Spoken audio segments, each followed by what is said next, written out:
Hello and welcome to CTV News Across Canada for Thursday, March 6th. We've got the top local stories from coast to coast, stories that affect you and the country. Thanks for joining us. Video captures flames furiously tearing through homes and smoke billowing into the night sky as a fire erupted in the Yorkville neighborhood around 4:30 in the morning Wednesday. We saw the flames was just horrendous. They beckoned us to come out quickly, so we did, but the overhead wires were already sparking, and the firemen and the police were already backing away and anxious to get residents all out. Firefighters arrived on Scholars Street between Bay and Hazelton Streets. The older buildings adding an extra layer of complication for crews, at one point using 23 firefighting apparatus to contain the 3-alarm blaze. A lot of these are century homes that have been renovated into businesses. And with that, there's voids with new construction, and the fire gets trapped in some of those voids, and we can't hit it from the exterior. The fire ripped through 6 townhomes, which had been converted and were under construction. While no one was injured, some residents were evacuated, and nearby building owners are trying to figure out how this happened. From my conversations with the police, with the fire department, is there was a building to the east of my building under construction, and that building caught fire, and the fire spread to 4 or 5 buildings. That's as much as I know. The heat from this fire was so significant that not only did it reduce these 6 townhomes to near rubble, but everything adjacent was also severely damaged. From a blown-out car windshield to building facades visibly discolored and recycling bins melted, officials say there has been a significant financial loss as they turn the investigation over to the Office of the Fire Marshal. They'll start their investigation once we've got the fire completely knocked down and out. We'll be here all day, likely, and we'll probably be here for a day or two afterwards while they do the investigation. As you heard the acting deputy chief just say, they are going to be here for a couple of more days. As a result, Scholars Street remains closed to vehicle traffic between Bay and Hazelton, as is a large portion of Hazelton closed to vehicle traffic. Reporting live, I'm Raheem Ladani. Nathan, I'll send it back to you. They want to meet us halfway. No, there is no halfway. We do not want tariffs on Canadians. As American officials flip-flop on tariff plans, Premier Doug Ford says Ontario will hold the line on retaliatory measures like removing alcohol from LCBO shelves until the U.S. reverses course. And he's threatening to take things a step further. When I say I'm going to do something, I get it done. And if they start hurting families anywhere in Canada, especially Ontario, well, the lights are going off. And you know, when I say I'm going to do it, just watch me. Outside the political arena, a wave of patriotism is sweeping the nation. Canadians have always been interested in Canadian authors, but certainly we've seen a huge uptick since late January, early February. At Spaniel's Tail bookstore, shoppers are gravitating towards Canadian authors, and the store's owners are helping them along. By labeling our books that are by Canadian authors and helping direct them to titles on the shelves. And what we're hearing from customers actually when they're checking out is they want to keep those cards because they want to show off to their friends and family that they're reading Canadian authors. And it's not just books. These are from the original Roots manufacturer. The Ottawa-based company behind Canada is Not for Sale apparel says their products are now 100% manufactured in Canada. It takes more time, but it's the right thing to do, and it's something we've had a lot of fun doing. We've met just an incredible group of people in this process. And some of their soon-to-be-released hats have deep ties to some historic Canadian moments, thanks to a new partnership with a Vancouver-based manufacturer. They're using materials from the Canadian Olympic team for the Canadian 2010 Games. They have bolts of fabric left over from that experience, and we will be making limited edition hats for our customers. And whether it's clothing or books, the message is the same. The more money that we can spend with local businesses, the more money stays in our community. Now, given how unpredictable this U.S. administration has been and how the political rhetoric has been shifting and evolving at a moment's notice, the entrepreneurs that I spoke to today say at least one silver lining here is that more and more Canadians are looking to buy Canadian. Patricia. Maybe a toque with a little Sidney Crosby jersey woven into the lining. That would be great. All right, Austin, thank you very much for this. CTV's Austin Lee reporting live for us tonight. It's one of North America's most integrated industries, with thousands of auto parts crisscrossing the U.S.-Canada border every single day. You have parts that go into a piston. The piston goes back across into an engine. The engine goes back across into assembly plant, and maybe the vehicle comes back across again. Patrick Anderson is a U.S. auto industry expert working in Detroit, Michigan. He says a single vehicle is made up of hundreds of components that could each cross the border multiple times. Under the free trade agreement, none of that is taxed. But if we start having Canada say, oh, well, we're going to tariff you, and the U.S. says we're going to tariff Canada, all of a sudden you could add tariffs that compound on tariffs. A study by J.D. Power and Associates shows the impact would be higher prices for consumers. So it's the 25% each time it crosses the border. And as parts get more finished or in a greater state of completion, you can see how the costs start to escalate. Puts the average car up about $5,000 to $6,000. The tariffs went into effect with the rest of Trump's sweeping tariffs at 12:01 on March 4th. But less than 48 hours later, the three major U.S. car makers, Ford, General Motors, and Stellantis, have been granted an exemption, at least until the Trump administration's next round of tariffs comes into effect on April 2nd.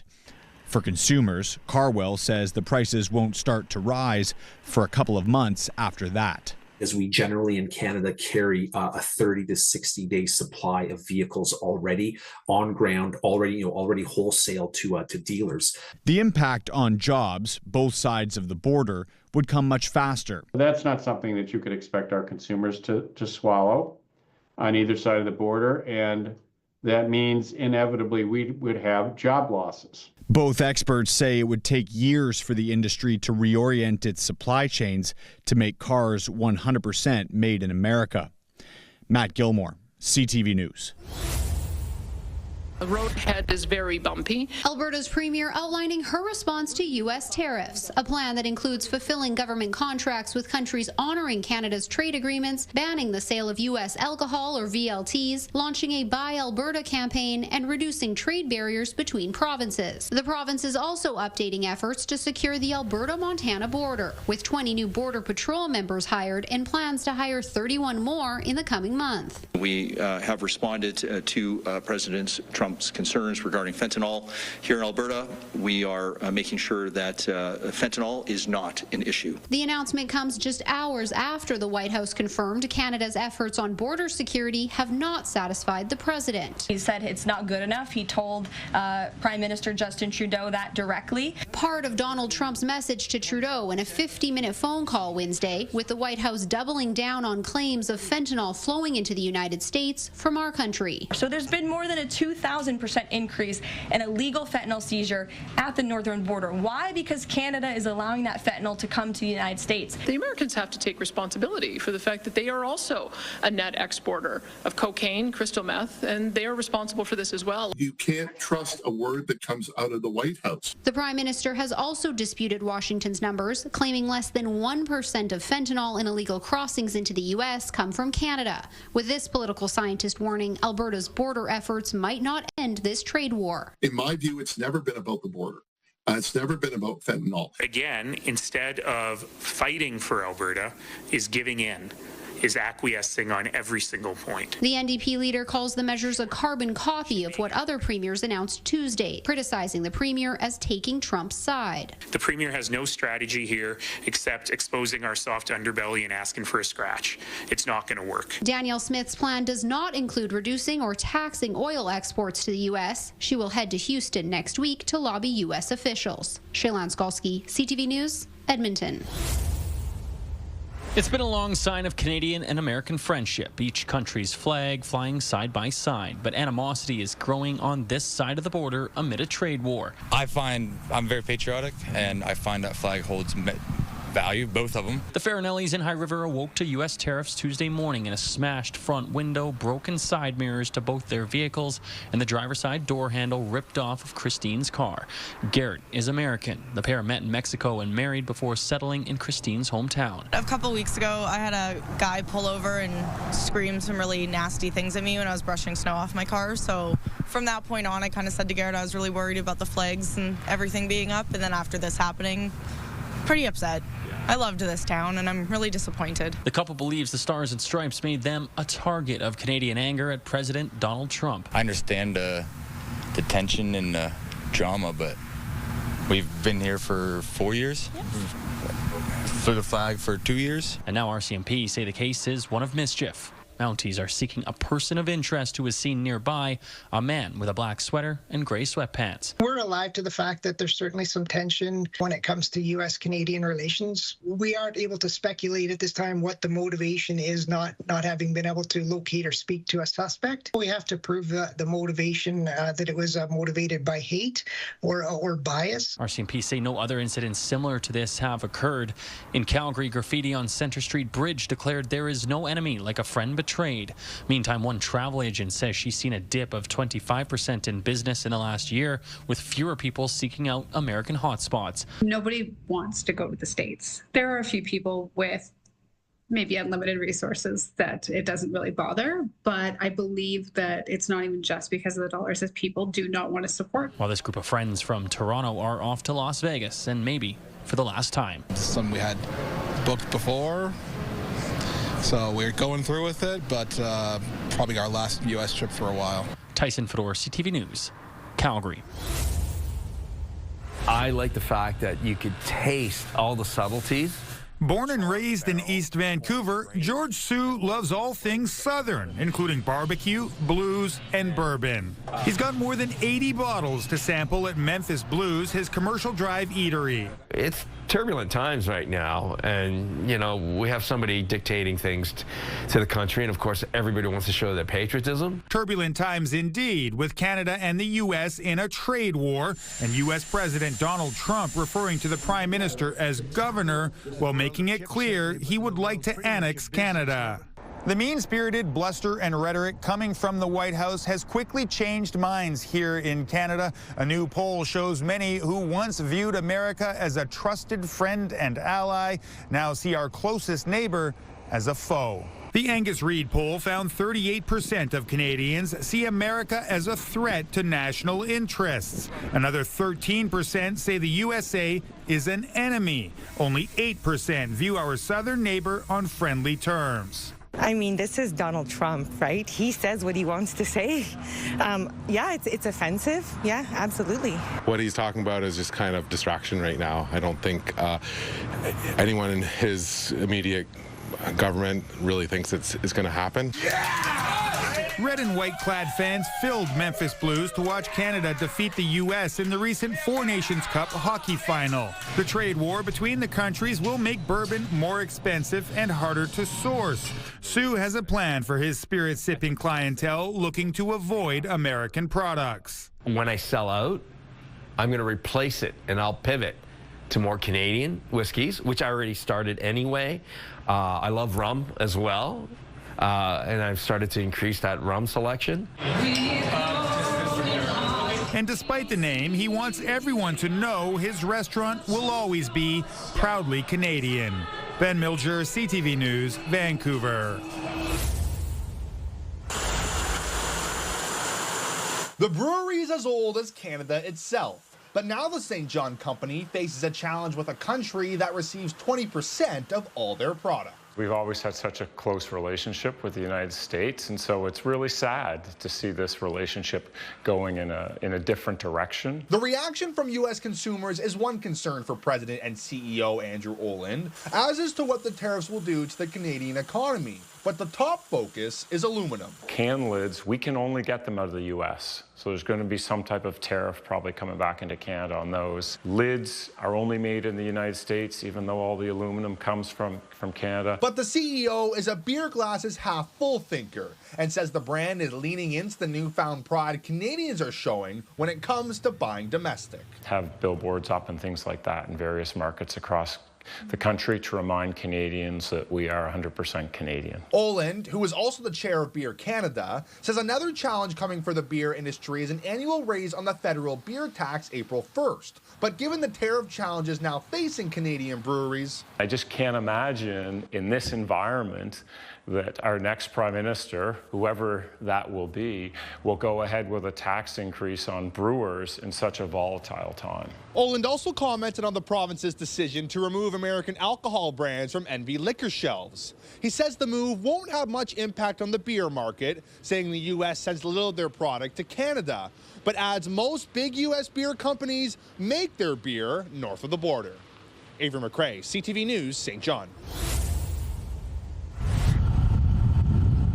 In this Kitchener neighborhood in the Vanier Drive and Massey Avenue area, an unexpected wake-up call at 2:15 this morning. When you see police cars lining the street, no noise, and you know something tragic has happened. The area becoming a crime scene overnight after a man was wounded in what police are calling a targeted shooting. At approximately 2 a.m., our police service received calls about a male who was injured in the area of Vanier Drive and Massey Ave. We located a 30-year-old male who was suffering from gunshot wounds.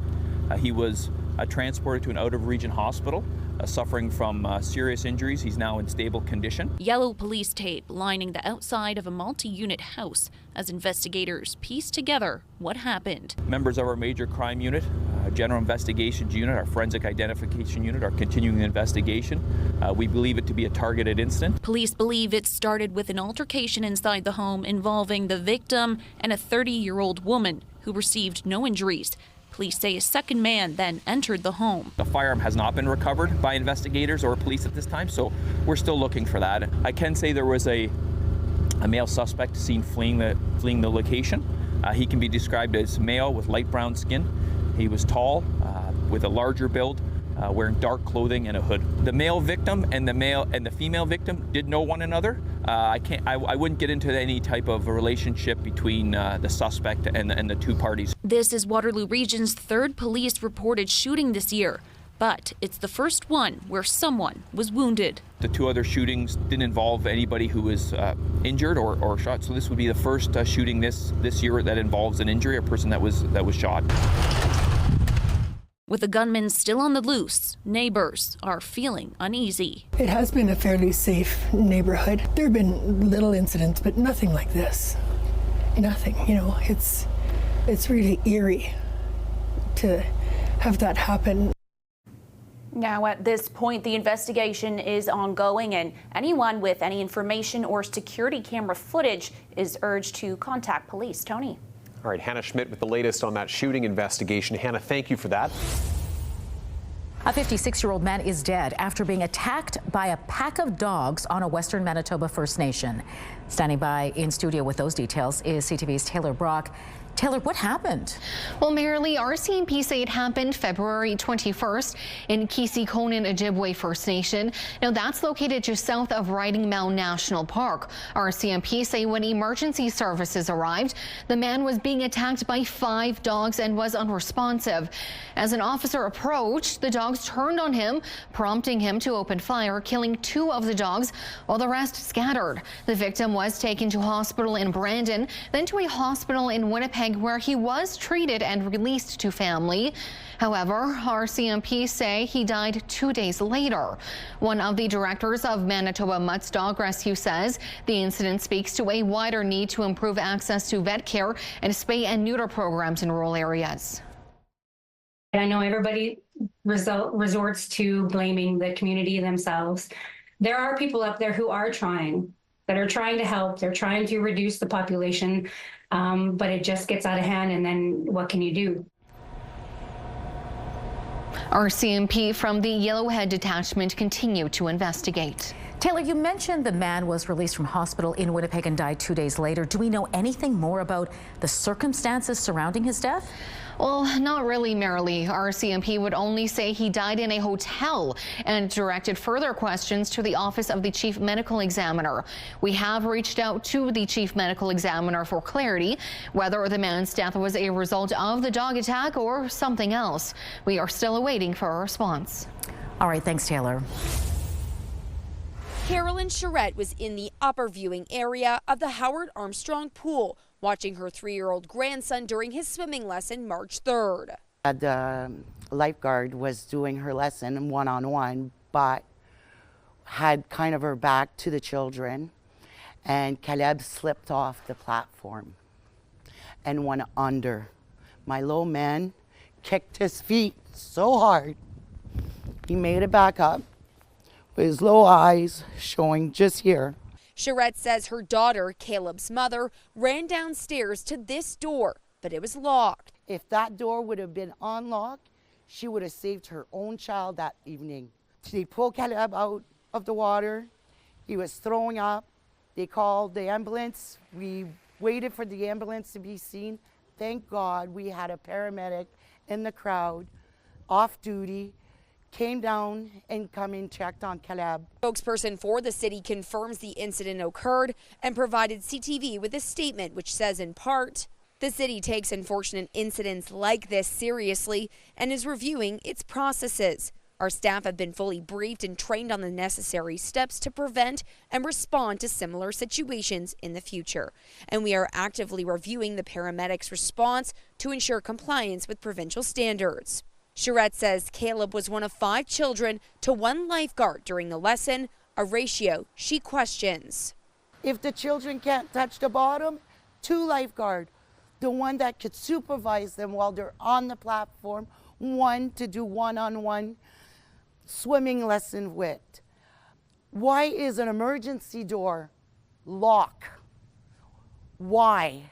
It's an emergency door. I never in my life saw an emergency door locked to begin with. Why did it take over 25 minutes for the ambulance to get here? Alexina Martin-Boudreau says she had a similar experience at the same pool with her oldest son. He wasn't on the taut dock. He was just at the pool, and if he's not holding on to the ledge, he can't touch the ground. So he dipped under the water, and I freaked out. I got up and I walked towards the door, and it was locked. And by the time I got to the door, he had managed to make his way up to grab the ledge. But just that 15 seconds scared me so bad. Charette says the family is sharing Caleb's story because she feels no parent or grandparent should have to go through what they have. She says the city must be held accountable for failing to provide proper safety measures. Lindsay Alick, CTV News, Sudbury. Coming from North Battleford for medical appointments last month, Roy Krzyzanowski and Connie Jameson were issued a ticket in Saskatoon despite paying for parking. Well, we had the receipt that we had paid, so we went to City Hall and asked to have this ticket canceled, rescinded. Through the city, they were able to get that fine waived, but in doing so, they were informed of an outstanding parking ticket from 2010. We were told later, but the vehicle would be susceptible to be impounded. Jameson says they were told to pay the $90 fine despite claiming they never received any paperwork and pleading their case to City Hall. Considering it was 15 years old as of in March here, we were disgusted because we didn't receive any of the paperwork that they're saying we should have received. In an email to CTV News, the city solicitor says the recipient of the ticket was convicted by provincial court and ordered to pay the fine amount. Quote, the city's ability to enforce parking fine judgments is largely limited to seizing and selling vehicles pursuant to provincial legislation. CTV asked the province whether there's a statute of limitations on parking tickets, but did not get a response. The Cities Act says, quote, there is no limitation on the time within which a city may commence action or take proceedings to recover taxes or any other debt due to the city pursuant to this act. Jameson says the experience has taught her a lesson about keeping records. She says she's currently seeking more information from City Hall. John Flatter, CTV News, Saskatoon.